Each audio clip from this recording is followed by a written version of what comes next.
Xudo xolasa NBN jamoasi bu mashinani o'z egasiga topshirdik. Zakotga muhtoj odamni topib, inshaalloh egalariga berdik.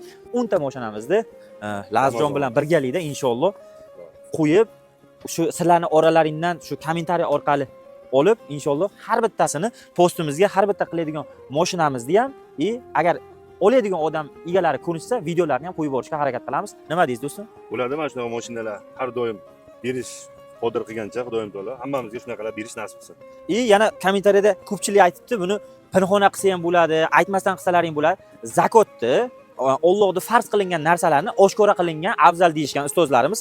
Sababi biz mana zakot beribmiz. Bizni sohamizda ishlaydigan odamlar bizni ko'rib, yana bu ishni davom ettirishlari mumkin va shu orqali qaysidir kambag'al, qaysidir zakot oluvchilar o'sha shunday qilib zakotlarni olishligi mumkin. Shuning uchun biz hamma qiladigan ishlarimizni ochiq oydinlik bilan inshaalloh qilib borishga harakat qilyapmiz. Unaqa negativ yozib tashmaysizlar, qo'ldan kelgancha duo qilib turasizlar.